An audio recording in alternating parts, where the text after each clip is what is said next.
On this episode of Booked on Rock, it's a deep dive into Kiss on film, TV, and home video. The early appearances, the bizarre, the funny, the forgotten, the famous, the infamous. We cover it all.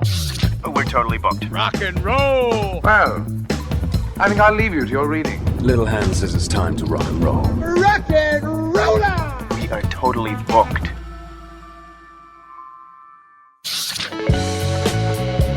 Welcome back to Booked on Rock.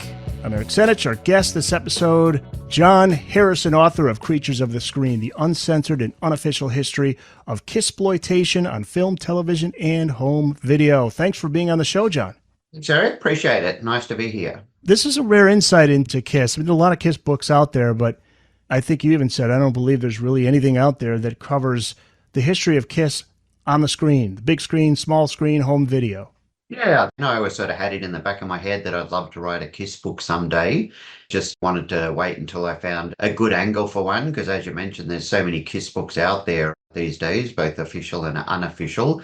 And I'd written a couple of articles over the years about Kiss covering different aspects. And about 6 or 7 years ago, I wrote for an American magazine a fairly in-depth article about Gene Simmons' acting career in the 80s after they took off the makeup. He had was on a bit of a roll there, acting in movies like Runaway and Wanted Dead or Alive, Never Too Young to Die, usually playing the villain. So that created a bit of a spark. I was kind of like, yeah, that might be a good idea for a Kiss book, looking at their history, but concentrating on their history, both on film, television, and home video. But also I wanted to dive into the influence that they had over other shows. There was a lot of shows like The Love Boat and Scooby-Doo and Chips, back in the 70s and 80s, and The Incredible Hulk that had very Kiss-like characters that were obviously inspired by the band and their popularity and their unique look and style. It's always easy to tell when something in a movie has been influenced by Kiss because they're so uniquely distinctive. And the more I sort of examined it, the more I found out there, in terms of like movies and TV episodes that have been inspired by Kiss or in some way Kiss mentioned or Kiss centric. So I kind of thought, that would be a great angle for a book, and one that hopefully would be a little bit unique and not one that covers a subject that's already been covered before. There's been a couple of books that have sort of touched on their work and in film and TV.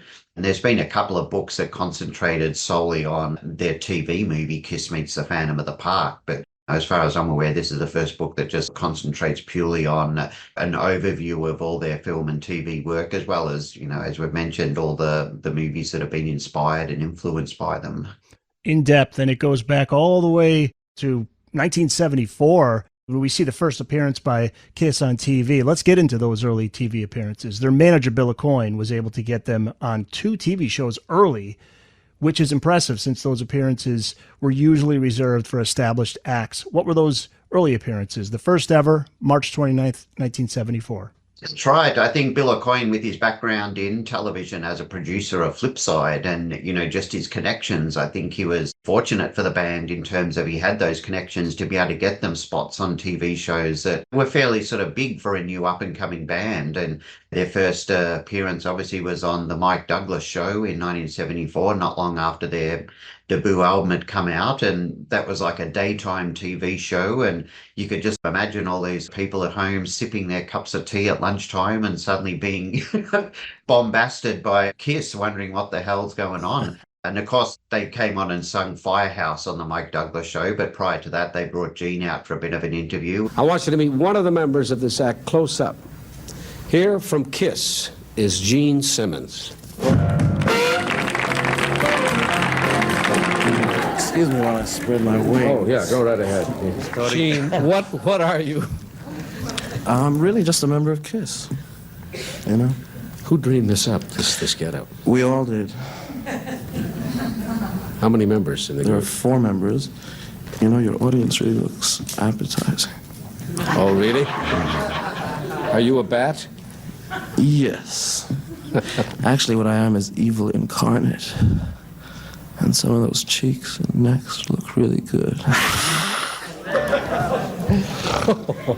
I think Gene was obviously pretty nervous, but did quite well and created quite an impression with the other guests. And For a first appearance, I think it was a really good one and a really unique one. And it's great that the footage has survived for us to be able to look back on it and appreciate it. There was a couple of other shows that they did. There was one in Canada called Boogie, which I'd love to see, but unfortunately, apart from a few stills, the footage has apparently been lost. So, a lot of those shows back then, especially like a lot of regional shows, they probably wiped the tapes after they'd finished the episode. But, you never know. You always hold out that something might surface in some collection somewhere at some point. A little piece of trivia. I can't remember the comedian's name. The one that was kind of teasing Gene, she's from right nearby here. You're in Australia. I'm in the U.S. in Connecticut. Just and like she 30 teases minutes Gene about, does your mother know what you're doing? And then she said, Yes, Would it be funny if under this he was just a nice Jewish boy? You should only know. Where you I do. You can't hide the hook. if you listen to the tape carefully, I think you can hear Ace Frehley's distinctive laugh in the background. Oh, The really? band were obviously, I guess, setting up on the stage, ready to perform. And yeah, that joke, if you listen to it, you can definitely hear his high-pitched laugh there in the background. Oh, you can't miss that. Toddy Fields, was it? I think. Oh, is the yeah, name, yeah. Toddy Fields. I believe you are correct. Yeah, and she's from Yeah, Hartford. very And- funny. They had a great chemistry together on the show. And Toady, yeah. She does the Toady, eye yeah. roll, like, who the hell is this kid? what on earth? Yeah. Which is indicative of that point in time where there's this generational gap, between Absolutely, older- yeah. and the younger. Yeah. Whereas now a lot of the early Kiss fans are sort of as old or older than what Toadie was then, Sure, yeah. And also, because it was something new, she's rolling her eyes. No one had really seen anything like Kiss. You had Alice Cooper, I guess, and David Bowie with his Ziggy Stardust makeup. But I think Kiss definitely took it to the extreme. And to see Gene walking out there for the first time, not knowing what to expect, I think a lot of people would have been shocked, and probably a lot of people who were experienced would have just rolled their eyes like Toadie, like, people will try anything to, get attention sort of thing. Yeah. They'll come and go. They'll be gone in 15 minutes. Here we are 50 years later. Now, was In Concert the second one? Is that Follow Mike Douglas show? Dick Clark's In Concert, I think, was the first appearance of Kiss live, yeah. And obviously these shows, they weren't broadcast live. A lot of them were pre-recorded, and some of them were broadcast a couple of months after the recording. But Dick Clark's In Concert, where they performed, I think, 4 songs, although I think maybe only 2 or 3 were aired initially. But yeah, that was purely like a performance segment, whereas the Mike Douglas show, was the first appearance that, at least that survived to this date, that had one of the band members on for an interview. That TV show I mentioned earlier, Boogie from Canada, I believe they did an interview segment on that as well. But as I mentioned, unfortunately, that footage has been lost. In between In Concert and the Mike Douglas show is an appearance in St. Louis.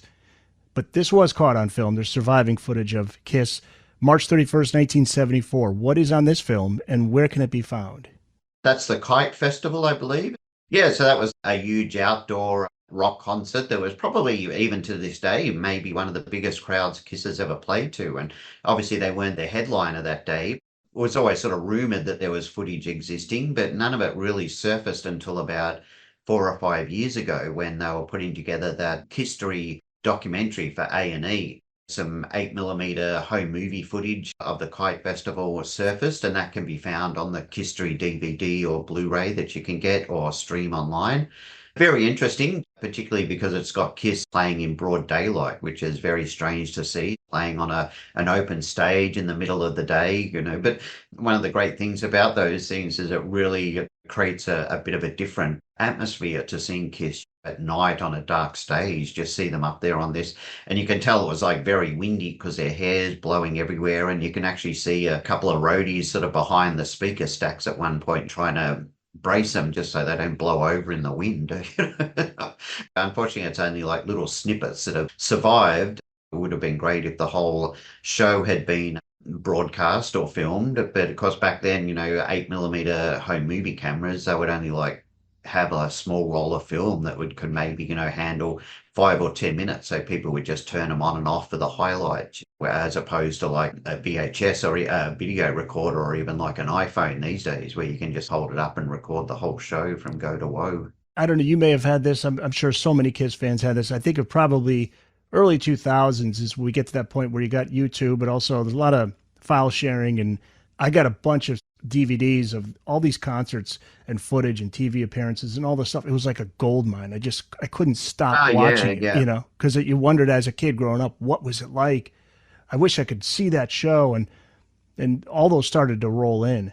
Yeah, you always read about in books and especially out here in Australia, it was even harder to get hold of that stuff. And we never saw the tours that you did in America. We didn't get Kiss out here until 1980 for their first tour, by which time their career was already sort of pretty much on the downslide in America, their initial wave. And they didn't tour again here until 1995. So it was a good 15-year gap. So you had to rely on things like video and trading with other friends, trading bootleg tapes just to try and experience some of those Kiss tours from the 70s and 80s that we never got over here. But it was a golden era, like you say, and part of the fun and the nostalgia of it was the fans and other people that you met, whereas today, even though there's a benefit and I appreciate the fact that you can just go onto YouTube pretty much or go online and, bring up any concert that's recorded and watch it at the tip of your fingers. There was something about the old days where you had to go through the effort of trying to track something down and, you'd meet a friend and you'd trade. Kiss conventions. Yeah. Yeah. But you'd trade something that you had that they didn't have, and you made friends that way, Oh, So, I hear you.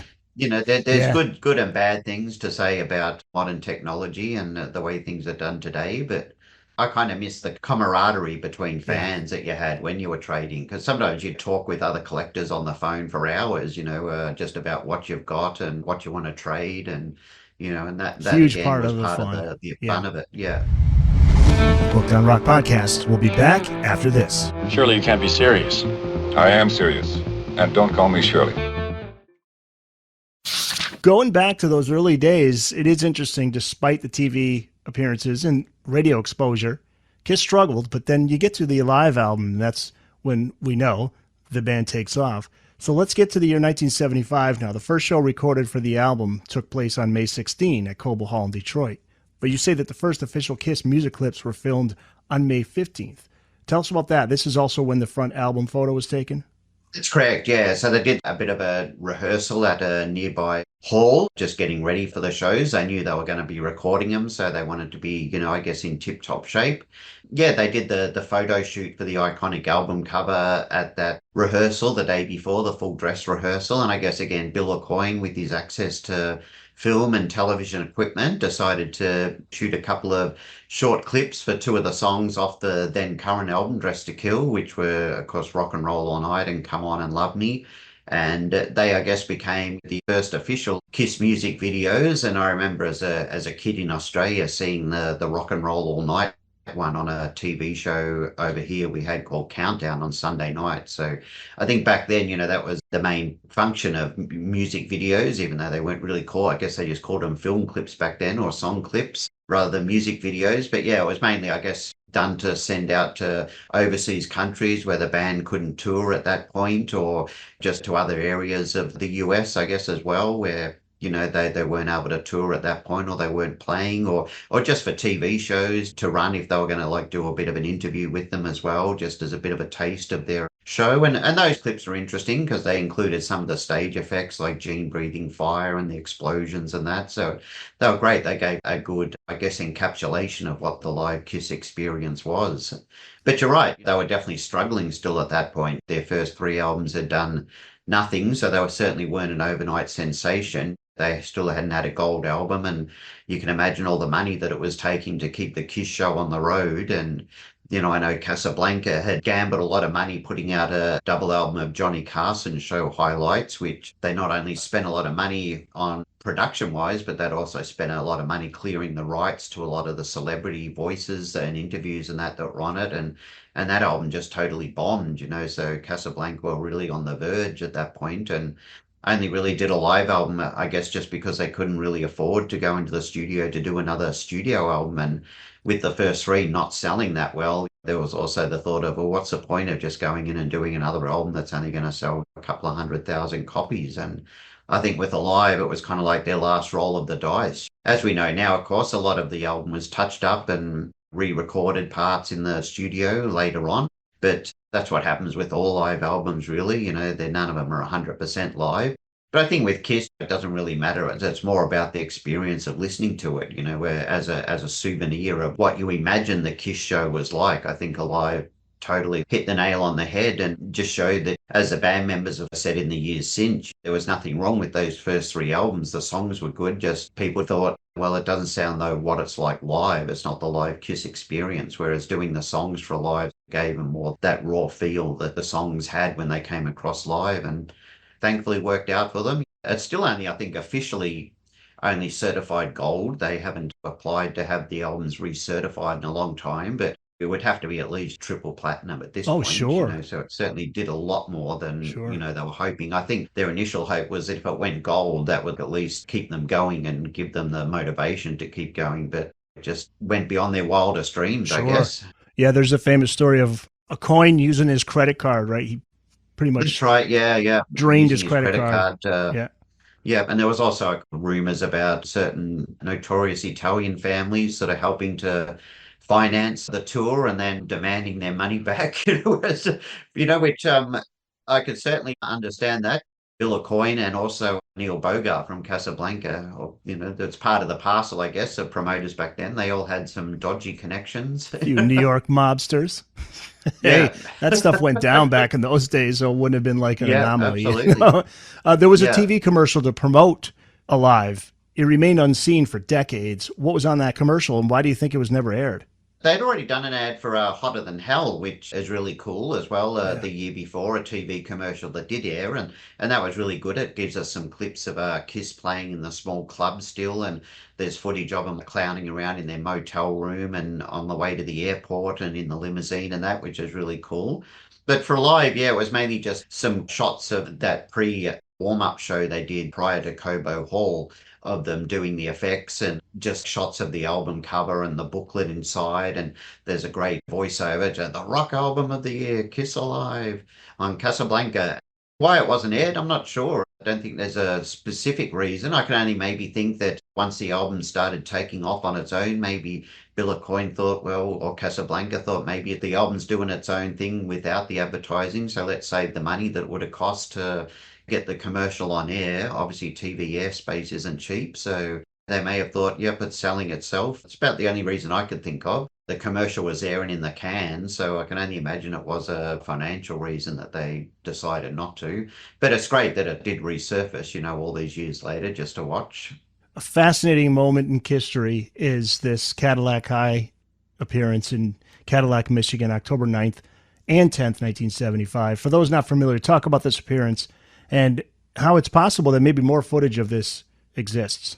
At Cadillac, Michigan, the local high school football team that were on a bit of a losing streak, and the coach decided that to try and get them fired up, he wanted a band to play their music in the locker room beforehand just to get them in the right mood. And he was a bit of a Kiss fan, so he decided Kiss music was the perfect thing to get them worked up. And Kiss, he said, was the same philosophy that he kept in his coaching, which is keep it simple, stupid, the old an acronym. So he thought, yep, Kiss is the perfect band. And I think once they started playing the music in the locker rooms, they won the next 9 or 10 games and made it to the playoffs. So I think the coach just sort of wrote to Bill Aucoin and said, we've been using your music to get us fired up, and we've reached the playoffs now and the finals. And I think they were initially just hoping that maybe Bill Aucoin would send them a letter or something just to encourage them and provide a bit of support. But I think Bill Aucoin, being the showman that he was, thought this is a great opportunity to do something really special. So rather than just send them a letter or a greeting or something, the whole band actually turned up to Cadillac for 2 days and did a lot of promotion, hang out at the school and talk to the school kids and mingled with the townspeople, and even put on Kiss makeup for the mayor and all the town officials. They got the key to the city and then went to the football field and greeted the team. And they did a show as well at Cadillac High in the gym the night before the big game, which was amazing. Would have been amazing seeing Kiss in a little high school gym back then. It was pretty much the full Kiss show as well. I think the only thing missing was the logo, which they couldn't fit onto the stage because it was so small. So the students made their own homemade logo. Then the next day, a helicopter came and landed on the football field, and the band members jumped in the helicopter and off they took and dropped all these leaflets saying Cadillac High, Kiss loves you. So, yeah. And they also did the parade as well down Main Street. There was a lot of cameras there recording that. I guess local TV cameras as well as a lot of home movie cameras and stuff. So, there has been a lot of stuff that's surfaced over the years, but you always hope that maybe there's more. There could be other people that maybe were there with their home movie cameras and it's just sitting in a cupboard somewhere or, sitting at the back of a wardrobe somewhere and lost for years. But mainly it would be the concert as well would be the thing that people would love to see. So there's absolutely nothing we've seen from that concert. There's no there's footage. A few segments, a few snippets of footage, but I've never seen like a whole complete song or a complete audio recording of it. But surprising that the band didn't record all those things in the early days and have somebody film it and record it. And I know like when they did Cobo Hall and those places, those venues had their own sort of built-in video systems to project onto the screens behind the band. And thankfully, a lot of those survived, put onto tape, But I know Kiss always in the 70s and 80s always tended to say, oh, yeah, we've recorded every, show we've ever done. But I think they were maybe embellishing or exaggerating a little bit there. But there's a few shows that I think, well, it's really surprising that Kiss didn't professionally have that film themselves, knowing what a big deal it was. Like going a few years later when Eric Carr, the new drummer, made his debut at the Palladium, you think, why would they not film that? That's another one, yes. It's so true. You would think that they would have done that. But again, who knows? Maybe in somebody's attic is some roll of film. Just because it doesn't exist yet doesn't mean it's not there. There was some great footage of the Palladium that surfaced a few years ago, just like a news segment that ran on one of the New York TV news programs. Even just seeing that little snippet of footage was exciting to see. The Booked on Rock podcast will be back after this. Be right back with a snack, Jack. Don't go away.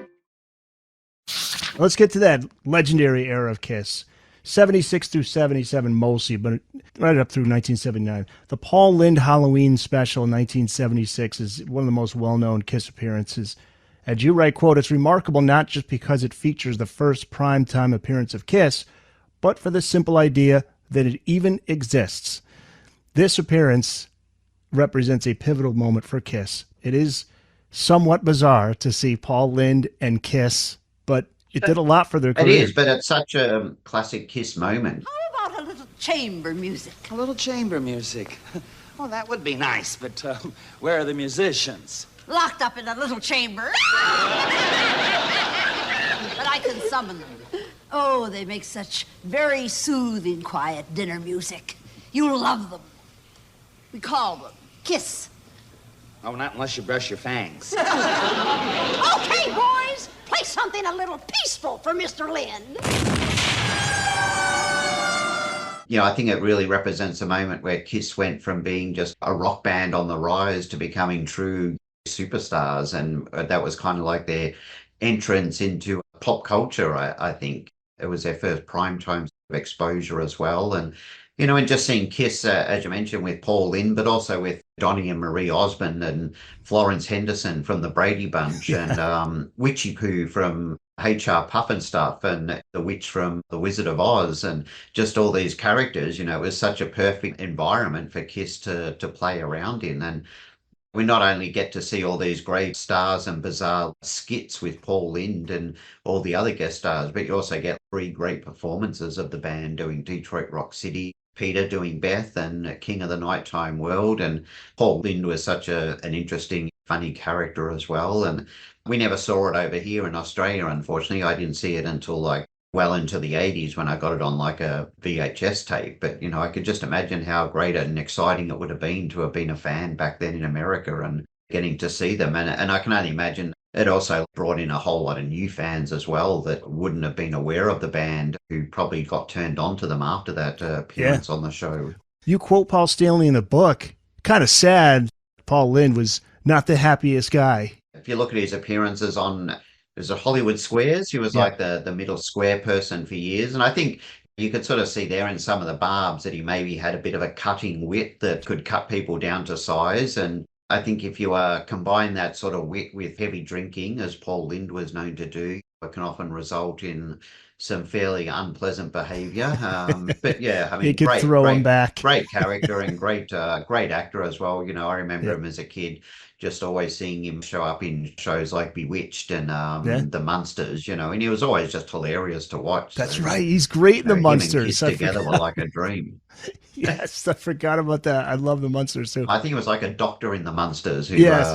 maybe got Herman in for a physical. And of course, it was the classic thing where, as soon as he looked at Herman, his glasses just sort of like shattered. Yeah. I have to believe Gene is a Munsters fan because we know he loves old monster movies. Oh, you'd have to. Big Yeah, Munster. yeah. Pivotal year for Kiss, 1978. Chapter 4 is titled Rock and Roll Superheroes. A lot of exposure, but this is where we start to see the overexposure of Kiss take effect. You have the original TV guide listing for the 1978 NBC special titled Land of Hype and Glory. This is the one where we find out about the band members' blood being used for the Marvel comic. And then on October 28th, 1978, Kiss meets the Phantom of the Park, aired on NBC. He's the one, all right. Almost tore my arm off. Gene's clean. A pussycat. Almost. Hi, Curly. Look, someone vandalized our park last night, smashed some of our buildings and injured a few of our guards. Well, Gene, they think it was you. Think. It was him. Or his twin. Gene's brother was an only child. Easy, Catman. They are serious.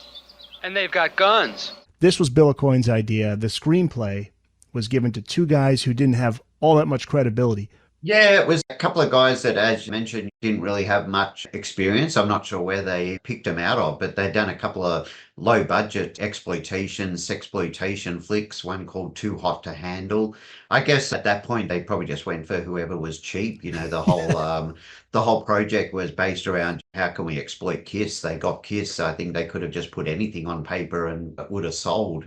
But yeah, I mean, that TV movie, as I said, was great exposure for the band, but I think maybe it ruined a lot of their mystique when people finally saw it. And in retrospect, it's a fun movie and their career did recover from it. But at the time, yeah, I think it disappointed a lot of people and really sort of, I guess, up until like in that sort of 74 to 76 period, Kiss was still seen as something of, a bit of a dangerous sort of rock band. There was still a lot of controversy around them about don't let your kids see Kiss. They'll recruit them into devil worshipping and they'll destroy their minds, whereas by 78, kids had become the main Kiss audience, and Phantom of the Park certainly helped push that agenda. And that's probably something that Bill Aucoin and Kiss, Gene maybe in particular, were also pursuing, not realizing the damage it would likely have. But also you had in the lead up to the TV movie, you had the 4 solo albums as well that were released on the same day, and a lot of controversy there as well because they'd pressed so many of them.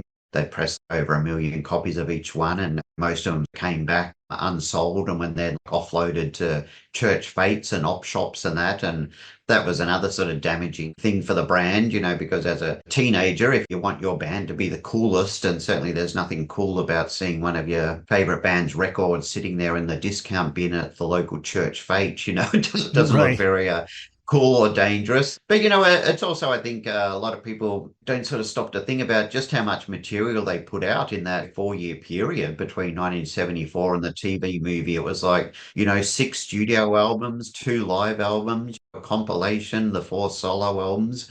It's when you look back and see all that discography, you think, wow, that's a really long, it makes you feel like it's a really long period of time, but really it was all done in like the case of a few short years. So I think even if the TV movie hadn't come about, I think there was maybe still going to be that risk of Kiss just totally like overexposing themselves to the point where there was bound to be some kind of blowback. And of course, all the merchandising on top of that, and the Kiss comic book, the famous Marvel Kiss comic book from early 1977, which was advertised as being printed in real Kiss blood. And of course, the funny thing there was even though they did genuinely go and donate their blood, I believe Bill Aucoin later sort of spilled the beans years later, like during the reunion period, where he said that there was actually some kind of mix-up. There was either a mix-up with the file delivery or Marvel didn't deliver the files for the comic in time. So the vat of red ink that had the Kiss blood in it, the majority of that was actually used to print that month's issue of Sports Illustrated, the one with Big Bird on the cover from 1977. So while some of it did end up in the actual Kiss comic book, most of it ended up in Sports Illustrated. So Wow. if you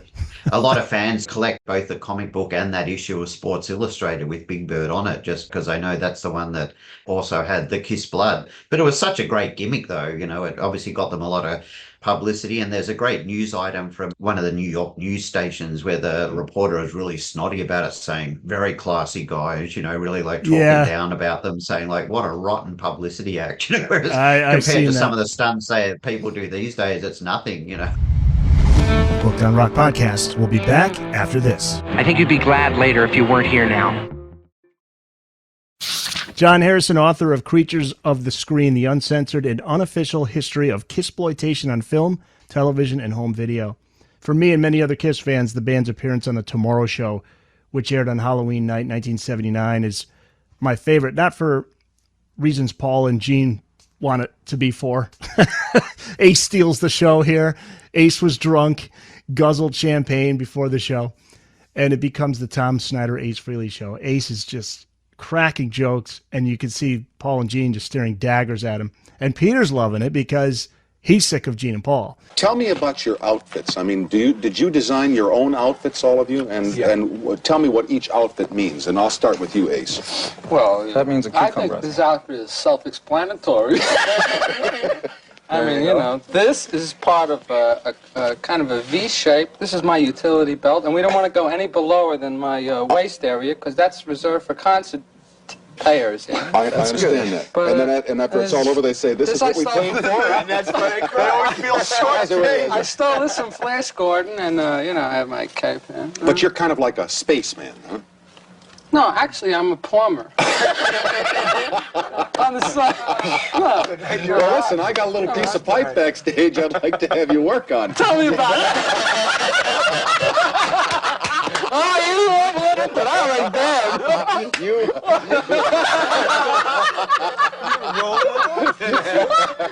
You old sweet talker, you. There's a great essay in your book by Andrew Graves on this appearance, and he writes, quote, "The embarrassment doesn't or shouldn't belong with Chris or Frehley.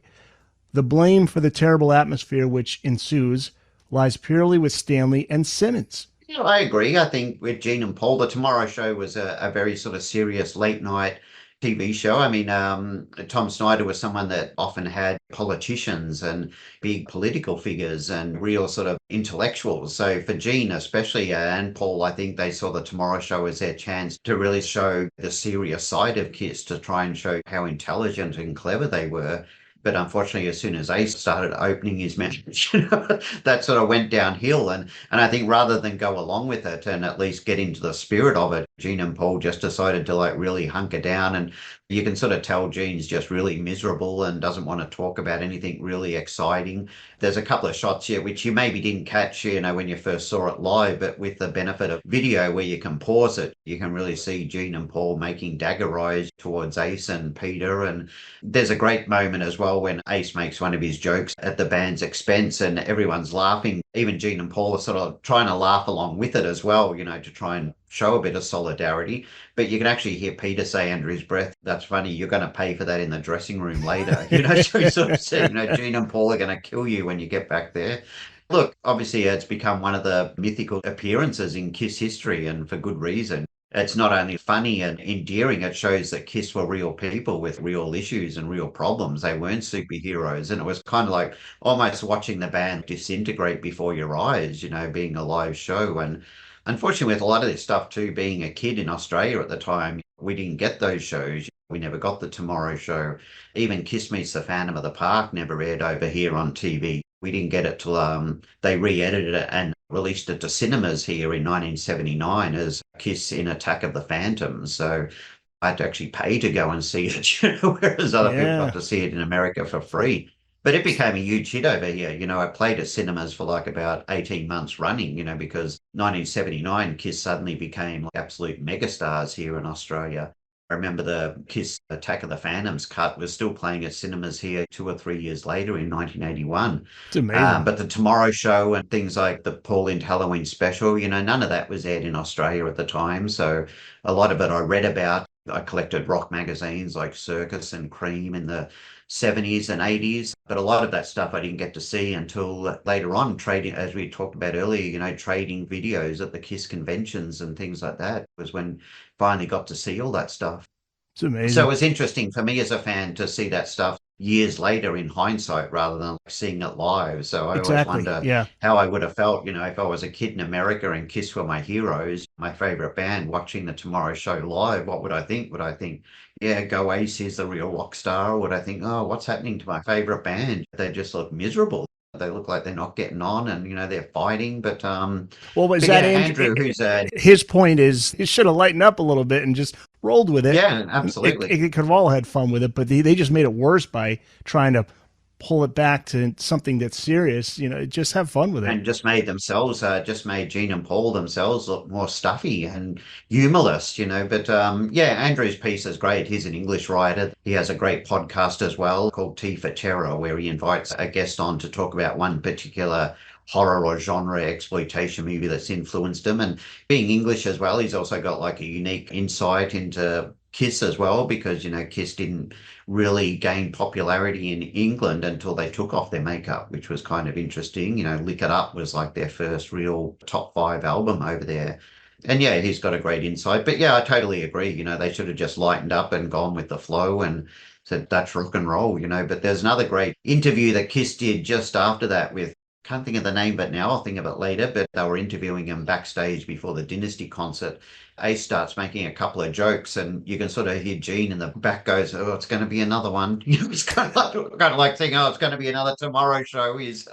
But there was one, with Eric Carr that they did on top of the Empire State Building, where Ace is really clowning around and clearly on something, and that was actually done for the Australian TV show Countdown in the lead up as a special for the lead up to the Australian tour that year. But I think with Eric Carr too, he maybe brought a bit more solidarity to the band as well. Whereas Ace was kind of like the rowdy one. I think Peter was like, by the late 70s, Peter was like the miserable one.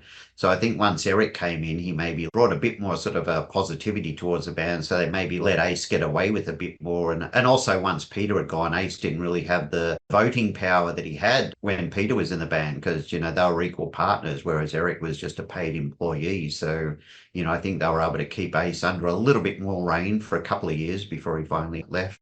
There was a 60-minute special in 1980. This is interesting. It was called Super Kiss, aired late April 1980. Then they re-air it early November 1980. The second one makes mention of the departure of Peter Criss.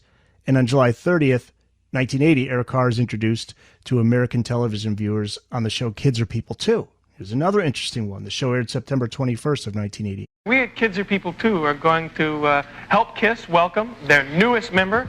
So please give a big hand for the Fox, Eric Carr. Yeah! Eric, how's it feel now to be a member of Kiss, which is not only a terrific rock group, but a phenomenon almost? It's great, Michael. It's like a dream come true for me.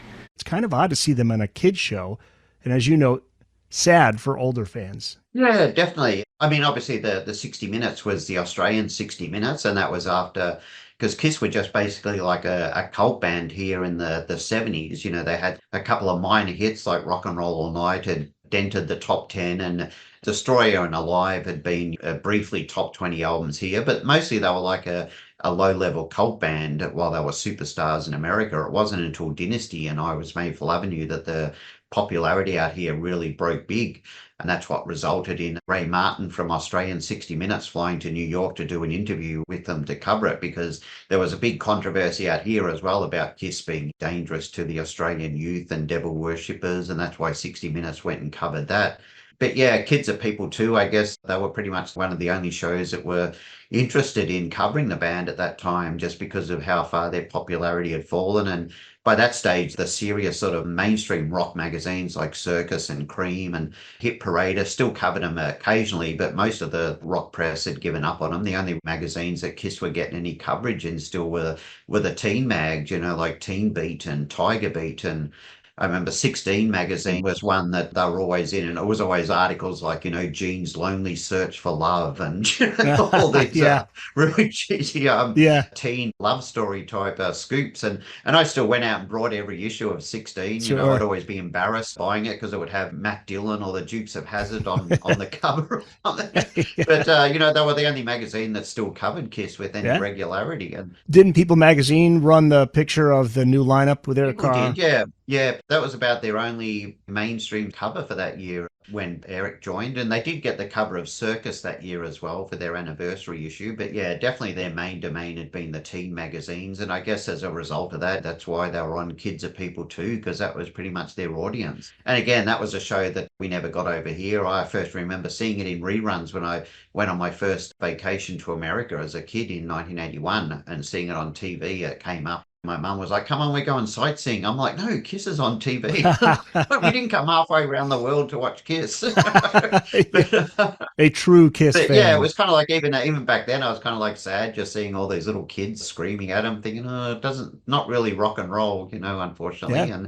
But that period of Kiss is one of my favorites. Sometimes a band's period when they're struggling and down on their heels can be their most sort of interesting and fascinating. Oh, 100%. And I remember in 1981 when The Elder came out, I had one friend in school. He was still a diehard Kiss fan. He's like, you got to listen to this. He liked The Elder, or he was trying to like it. I think he did. I remember he recorded it for me, gave it on cassette. He was among the few who was still holding on, but otherwise everybody was checking out. And as if you thought it was bad enough when The Kids Are People 2 airs, but then you get The Elder.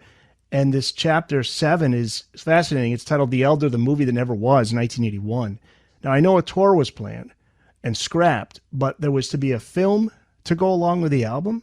That was, I think, the initial genesis is in 1981, Kiss were trying to decide what to do next. I think they were a bit lost in terms of their direction. They were trying to record a back to basics rock album, but feeling that the songs maybe weren't quite there. And when they brought Bob Ezrin back into the fold to produce the new album, I think that was when Gene brought up this concept that he'd come up with, a movie called The Elder, which was pretty much like a fairly sort of basic good versus evil story in the Star Wars Excalibur kind of mold, medieval story. And I think once Bob Ezrin sort of saw that idea or read that idea that Gene had, that he was like initially, just come up with for a potential movie that had nothing to do with Kiss. Bob Ezrin was like, this is fantastic. Why don't we do this as the next Kiss album? And Bob Ezrin had just come off The Wall, which was like one of the most successful concept albums of all time, the Pink Floyd album. And Gene and Paul both drank the Kool-Aid, so to speak, and thought, yep, this is what we need to really impress people and impress the critics, I guess, was their plan with that album.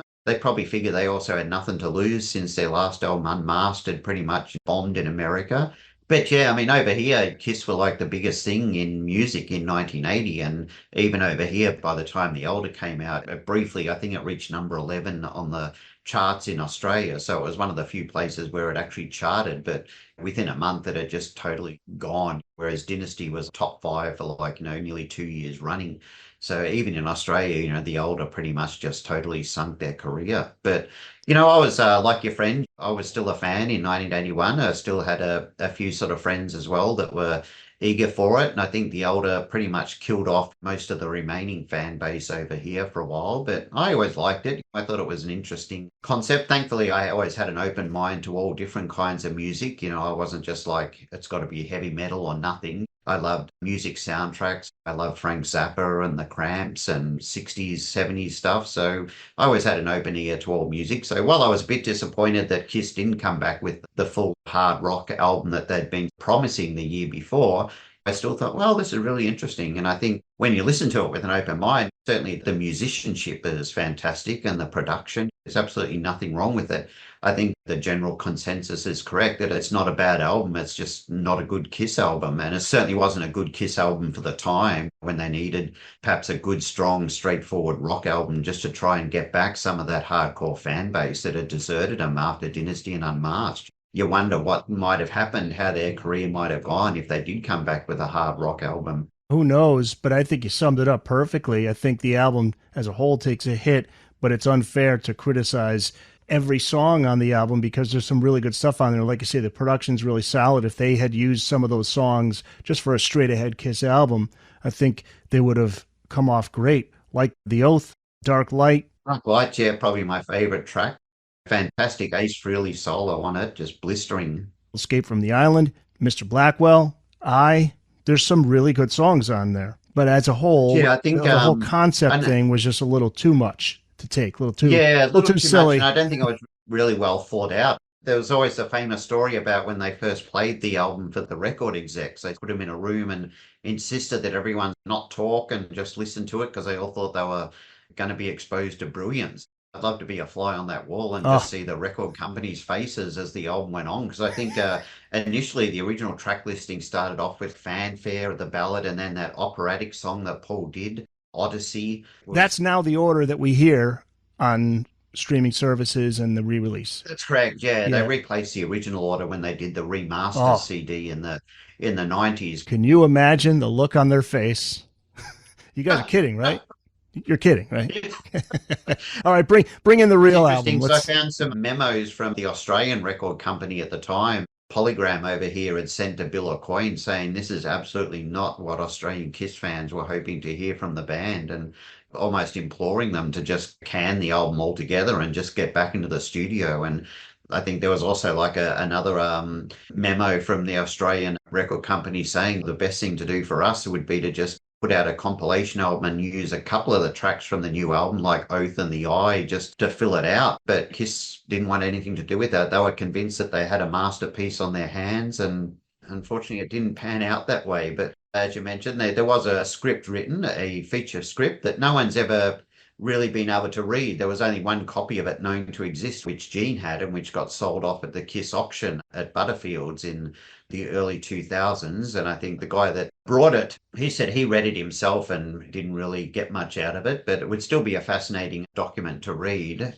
The way the album bombed, there was no way any film company was ever going to be interested in producing it, certainly as a feature film. The most I could have thought of is maybe it might have done like a 1 hour TV special or something. But even that, I think the album only reached something like number 75 in America. So it was just totally dead in the water. And I just think it was just a strange concept for them to undertake. You know, even if they did a tour, like how do you mix songs from the older with Rock and Roll All Night and Detroit Rock City? The plans for the tour, the stage set, were pretty bizarre as well. They were going to have like all these figures in medieval robes and like a well of souls. And there was something that was going to be like something like there was going to be some sort of like invasion of killer bees or something on stage, which they were going to use by rear projections. Oh man. Yeah, it would have been a total Spinal Tap. But I'd still love to see it get done though, you know. I guess we can look back on it too with a bit more sort of humor and acceptance, because we see now that, you know, the band did recover and re-establish themselves. Whereas at the time, after that album came out and after Creatures as well came out and just totally bombed, I was like, well, I think that's the end of Kiss. You know, I can't see where they're going to go from here. So there was a real fear and expectation that, yep, they're on their last legs. They're just dead and buried. All these new bands, Van Halen and Motley Crue and AC/DC, that all just totally overtaken them. And especially back then, you just didn't see bands really come back like that. Once your popularity dived, that was it. It was over for you. Booked on Rock Podcast will be back after this. Oh, just in time for lunch. Hey guys, thanks so much for checking out the Booked on Rock Podcast. If you've just found the podcast, welcome. If you've been listening, thank you so much for your support. And make sure you tell a friend, a family member, share on social media, and let people know about Booked on Rock. And if you do like the podcast, make sure you subscribe, give a 5-star review wherever you listen to the Booked on Rock Podcast. We're on Amazon, Apple, iHeart, Spotify, Spreaker, TuneIn, and on YouTube Music. You can check out the full episodes on video, along with video highlights from episodes on the Booked on Rock YouTube channel. Find it at Booked on Rock. Thanks again for listening. Now back to the show. We get to 1983 and they make that decision to take the makeup off. That is on MTV, September 18th, 1983. It's 4 days before the album Lick It Up is released, but it's on the same day as the single, the title track, was released. And you write in the book, quote, while it would have seemed like a brave and daring creative decision for Kiss to drop the makeup just a few years earlier, by 1983, it was a move born more out of desperation than anything else. This is a really big moment. After 10 years together, exclusively here on MTV this evening, we're going to see Kiss without their makeup for the very first time. Very first time out. How does it feel now, without makeup, appearing for the very first time? It feels good. It feels, we've always been close to our fans. In fact, in a lot of the shows, we'd walk out into the crowd to sort of get a feel of what everybody was feeling like. And most often they really wouldn't know it was us. So we've always felt closer, and I think it's time for them to sort of know us a little bit more. It feels very, very comfortable. I mean, I hope it seems that way. I feel fine about it. No, I'm fine. Well, actually, it feels great. I mean, to me, it doesn't feel all that different because I've seen these guys more often without makeup than I have with makeup. That appearance was huge for them. They had to do it. Yeah, even though it wasn't the period where Kiss would have got the most exposure and the biggest publicity, taking off their makeup would have been in 78, 79. By 1983, they could barely get arrested. There was only 2 original members left. And pretty much any diehard fans had already seen photos of them without makeup by that point. You know, there'd been a few paparazzi shots that had captured Gene and Paul out with their date. They might have been hiding a little bit of their faces, but I think a lot of the mystique had already been gone by that point. And yeah, the handkerchiefs. I love that. And, the handkerchiefs. The menus and tickets, yeah. But, I think there was still like for MTV which was obviously at the height of their power, really. MTV were just huge. That was the place to be if you're a rock band in 1983. And Kiss really struggled to get on MTV during their first couple of years. You know, they weren't really interested in the band. Even the Kiss Unmasking, I think, took place like at 11 o'clock at night on MTV, whereas a few years earlier probably would have been in prime time. But sure. But, it still did its job. It definitely helped kickstart the album, and it gave them a new lease of life. And it's fantastic. I mean, I think it was the one ace they still had up their sleeve to try and get a bit of momentum going. And it probably helped that they had a great album under their belt with Lick It Up. It was definitely one of their strongest albums, I thought. Certainly worked for them to a degree. It didn't put them back on the top of the ladder, but it still, I think, Lick It Up went top 20 in America, went gold, and eventually probably platinum, if not more, by these days. Lick It Up became a pretty popular single on MTV, and the video is kind of funny as well, as in the way it's sort of influenced by the post-apocalyptic movies that were so popular around that time, like Mad Max 2 and Escape from New York. So that was another part of the whole interest in me doing the book, was seeing the type of movies and TV shows that also influenced and inspired their music videos. And the whole post-apocalyptic theme was pretty popular amongst most metal bands back then. You know, Motley Crue did similar things with a couple of their videos. And it set the stage for a decade that they are able to maintain their status as a player in the game. They have a hit single off of each album. They had a video on MTV that did well, and each album went at least gold. Occasionally platinum, like Animalized. They did Heaven's on Fire. So yeah, they certainly weren't up there with the top heavy metal rock bands, but certainly for a band that were over 10 years into their career, they weren't doing bad. And I think also a lot of it's perception as well. Even if you go back to the 70s when Kiss were at the height of their popularity, they were never like the biggest selling band in America, like Fleetwood Mac and the Eagles and the Rolling Stones. They sold way more albums than Kiss did and played way more tours than Kiss did. Kiss were popular, but that was their whole genius in terms of they were able to market themselves to make you think that they were the biggest band in the world. They were huge, but there was a lot of bands that were bigger. They've never had that album like Bon Jovi had Slippery When Wet, and AC/DC had Back in Black, and Motley Crue had Dr. Feelgood. Kiss have never had that one studio album that just went gangbusters and sold 5 or 6 million albums. But what they did have was a career of constantly selling 1 or 2 million records and constantly playing to 5 to 10,000 people per night. So it's a career I would have been happy with as a rock musician. Meanwhile, Peter and Ace, they didn't have the best decade, and there's this surreal moment in history, which is in 1991, February 5th, 91, The Donahue Show, and the show is titled Celebrity Imposter. Talk about what we see here. In 1991, the story came out that Peter Criss, who had pretty much disappeared after he left Kiss, he'd done a couple of solo albums in the first couple of years that did nothing, and then he pretty much just laid low. He was married and I guess had a kid and was just living off his fame that he'd amassed. But yeah, by 1991, the story came out that he'd pretty much lost all of his money and was now an alcoholic and living under a pier in Santa Monica. And I remember first hearing about it on MTV Australia. They did a story where the host, a guy called Richard Wilkins, came out and said, "Oh, we've got a story coming up about original Kiss drummer Peter Criss, who's not a very well boy at the moment." I'm like, "Oh, what's going on?"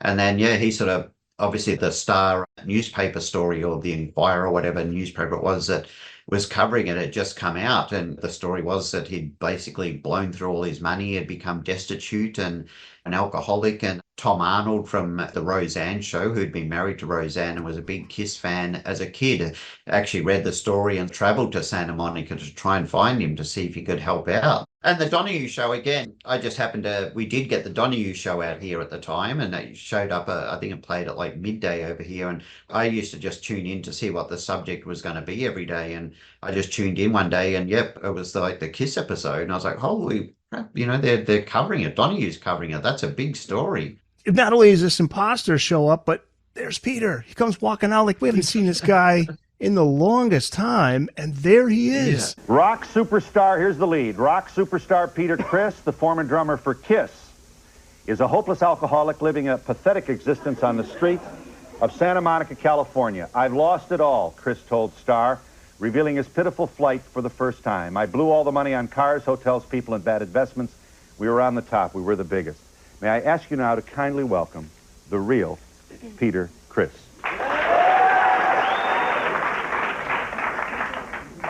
Never met him. How you doing?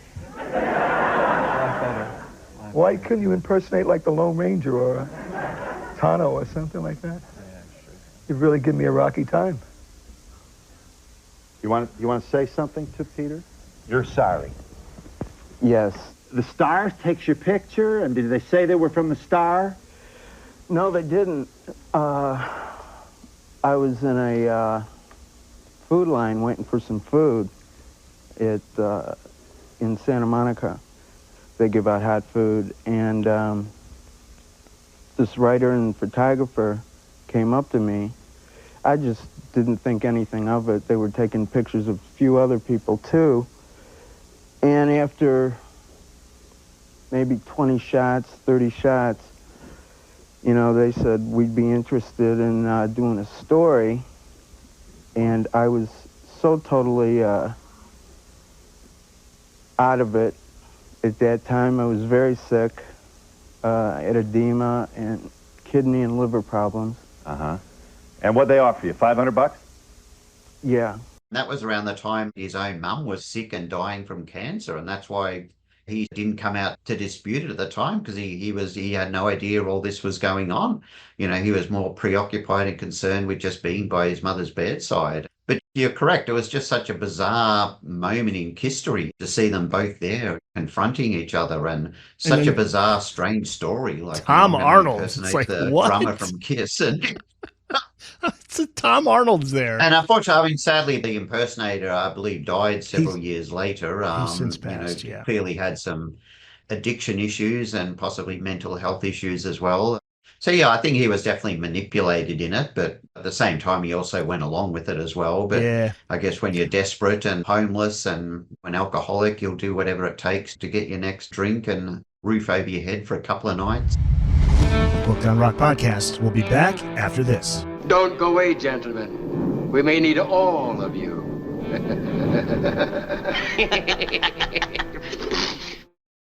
Find the Booked on Rock website at bookedonrock.com. There you can find all the back episodes of the show, the latest episode in video and audio, plus a video highlight and a link to our YouTube channel. Links to all of the platforms where you can listen to the podcast, plus all the social media platforms. We're on Blue Sky, Facebook, Instagram, TikTok, and X. Also, check out the Booked on Rock blog, find your local independent bookstore, find out all the latest hot rock book releases, and before you go, check out the Booked on Rock online store. Pick up some Booked on Rock merch. It's all at bookedonrock.com. You do cover the 90s Kiss, which is, of course, you got the big reunion in 96. You cover the MTV Unplugged appearance. You cover the Kiss appearing at the Grammy Awards at the Shrine Auditorium, full makeup. That's when Tupac introduced them. So you got all that in there. Of course, the film Detroit Rock City, 1999. You have the chapter on the film career of Gene Simmons.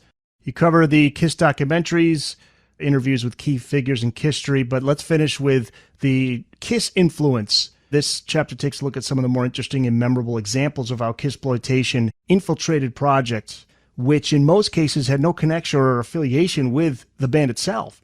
Talk about some of the entries, maybe some of the standout ones for you in this chapter. Linda Carter paying tribute to Kiss as a trip. That's a great one. Yeah, that was definitely one of the elements of the book that I really enjoyed researching and writing. And it was one of the things that when I first got the idea for doing the book, I was thinking, I caught a rerun of the famous Chips episode from 1982, Halloween.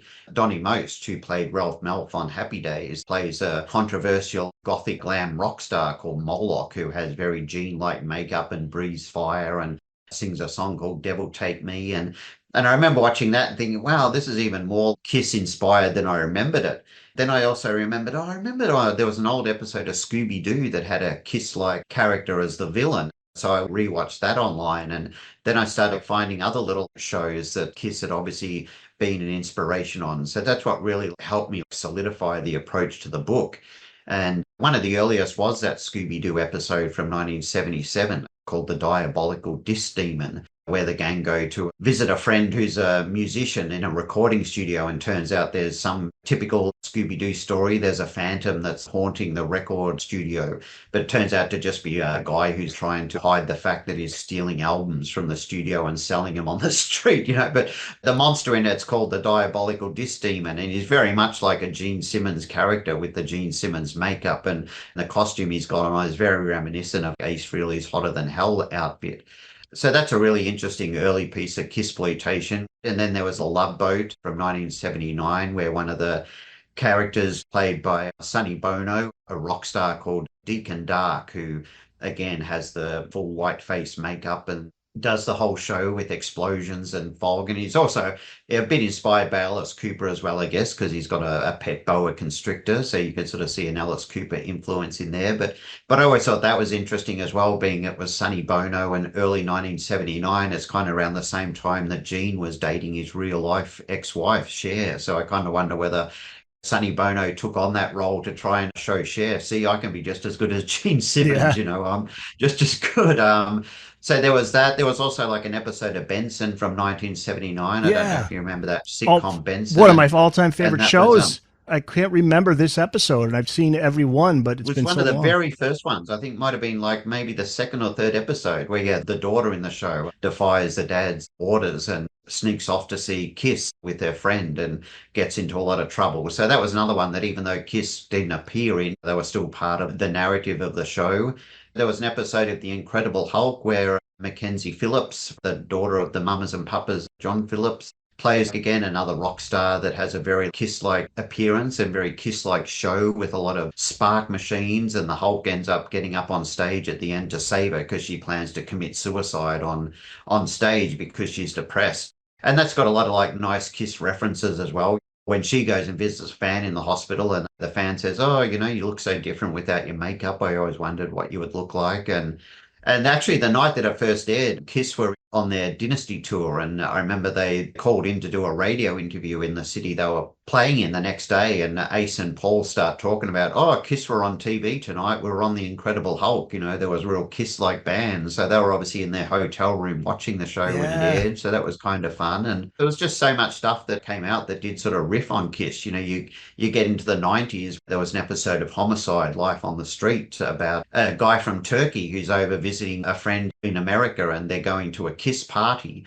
He's dressed up as Gene Simmons and goes knocking on the wrong door, thinking that's where the party is. And this guy answers, and he just does, because he can't speak English and he's got Gene Simmons makeup on, he's just sort of ranting in Turkish, and the guy shoots him. Was the guy that shot the fan dead? Was he right in doing that, in defending his territory, or did he show too much force? But that was a really interesting, more serious sort of angle. And you look at the Millennium TV episode that Kiss themselves appeared on, and it's just really endless. I'm sure there's probably a lot of stuff out there that still to be discovered, because you look at stuff from different countries as well that yet to surface. Great research on this. There's a Saturday Night Live episode where this is from the original 70s cast. Yeah, John Belushi as the doorman The at doorman. the Kiss show, and the fans are trying to get in. Yeah, Yeah, I think yeah. Art Garfunkel turns up. He said he parachuted in for the show, and he Yeah. says he's like I think he pretends that he's Paul Stanley's brother, and I think it's Dan Aykroyd that comes out in the end as Gene Simmons and sort of scares them all away. But that was about the closest Kiss ever got to being on Saturday Night Live, because I don't think Lorne Michaels was a fan of the band, so that was pretty much as close as they got to being covered on that show. Kind of like Rolling Stone, they were both like very anti-Kiss for some reason. I think they maybe were a bit too highbrow, or thought Kiss were a bit too, beneath them. But Stupid. it was stupid when Eric Carr died and Rolling Stone didn't even mention it. I think that's when they revealed that they're obviously just totally biased, because to totally ignore the death of a rock musician that played on multiple gold and platinum albums and toured the world for 10 years with one of the biggest bands, and Rolling Stone don't even mention their death, where they would mention the death of any other bit part musician normally. I think that just really showed their bias and made them look bad. The fans will love this book, Creatures of the Screen, the uncensored and unofficial history of Kissploitation on film, television, and home video. The book is out now. Find it wherever books are sold. You can look for it at your nearest bookstore. If you want to find your nearest independent bookstore, you can go to bookedonrock.com. And if they don't have a copy there, ask them to get one. And where can people find you online, John? I'm on Facebook, of course. You can always do a search there. I've got a blogger as well, Sin Street Sleaze, which has all my writings, or just jharrisonblogspot.com.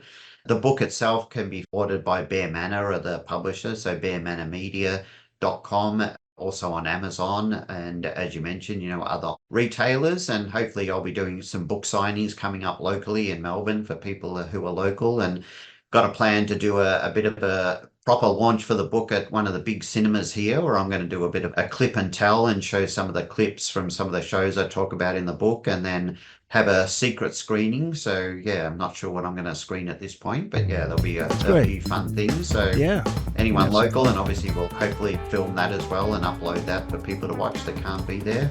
John Harrison, thank you so much for coming on. Thanks, Eric. Appreciate it. Pleasure.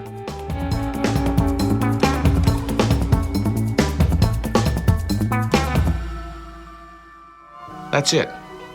It's in the books.